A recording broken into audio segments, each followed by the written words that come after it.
Page 51, The Secret of the Method, Episode 51, The Law of Replacement. They see him, and instead of listening, they warn against him. They rejoice in his presence, but not in his message. They whisper, "Beware of him." And yet, was he not the one who wished you well, who spoke truth, for your benefit, for your reform? So how do you judge? Do you not know that the slanderer, the tale carrier, will not enter paradise? This is a message to the people. Now we move to the reminder, and then the preparation. This is the divine law, the son of replacement. When the near becomes far, and the far becomes near, the balance must shift. People have changed what they had no right to change. The standards, the values, the order of honor. The young no longer respect the old. The old no longer show mercy to the young. People only listen to those who shine with power, not those who carry truth. The stranger, the humble one, is dismissed as weak, even when he is pure. The one who serves the poor, who lives close to the people, is called naive, immature, of no importance. But the oppressor, the loud, the wealthy in corruption, he becomes their hero. They gather around power, even when it feeds on poison. They admire those whose wealth comes from deceit, from usury, from forbidden trade, from monopoly and fraud. So how could they not be replaced? How could the message not turn against them? Unless they intend repentance, unless they return the stolen wealth, unless they cleanse their injustice. How could the reminder benefit them? No matter how much you warn them, they will not listen. They will follow the Dajjal and those who serve him, believing they are innocent. They are the fools who uphold his system in their daily lives, their hearts satisfied with disbelief and falsehood. They say, "We fear poverty." So they bow to tyrants and corrupt princes. They flatter them, and when someone speaks the truth, they accuse him. Rebel, outlaw, troublemaker.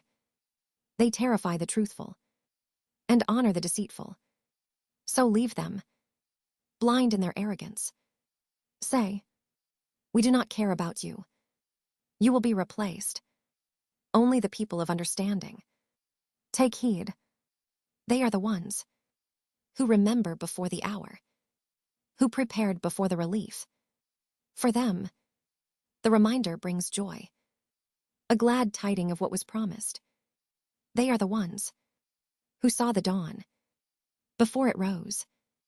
There is a great difference between the one who waits before the light and the one who waits after it appears. Preparation before the moment. That is the proof of faith. So know your provision and your weapon.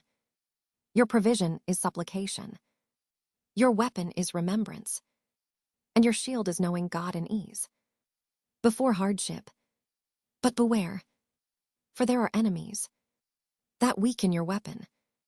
Ignorance, heedlessness, hardness of heart, public sin, innovation in worship, following desire, obedient greed, self-admiration, and those who divided the faith into sects, betrayed their trusts, and placed authority in unworthy hands.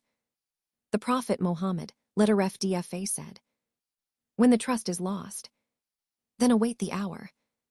But do you see them waiting? No. When they are reminded, they remember nothing. And among the most beautiful truths written, Islam is a garment that is never placed on the ground. If one people remove it, God will clothe another.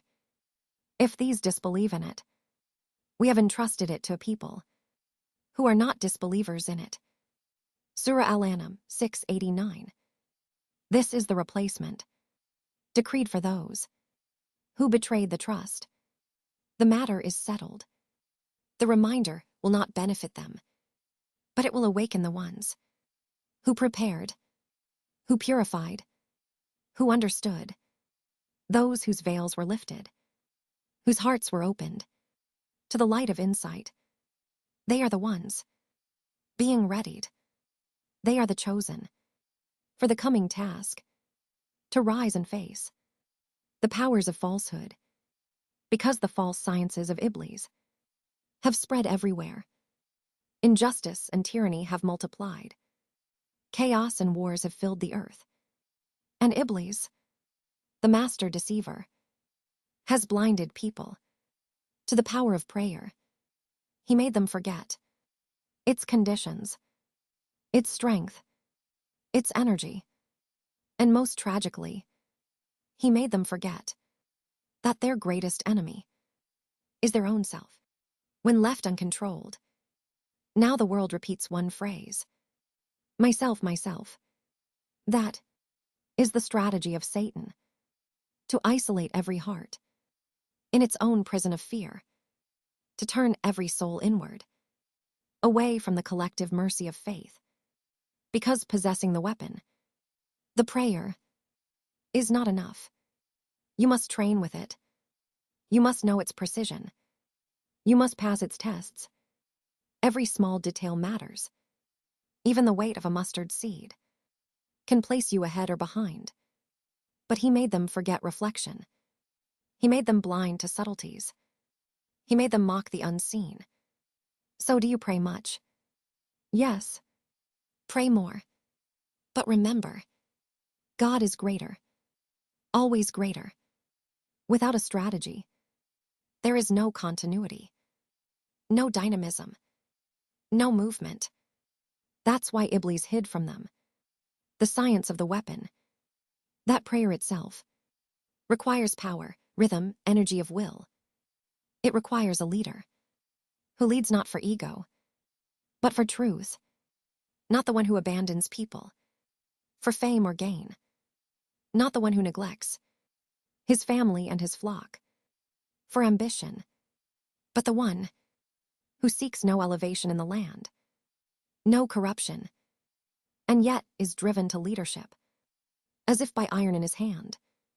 For worldly leadership, whoever chases it will lose it, but whoever flees from it, for the sake of sincerity, it will come to him humbled, because he does not seek power. He seeks accountability. He knows that in the work of the hereafter, a single mistake can cost dearly. Maybe one good deed short could block his success. So the true strategy is about constant refinement, monitoring what helps and what harms, what flows with the current and what moves against it. It is about clarity, discipline, and sincerity. It is about walking awake while the world sleeps.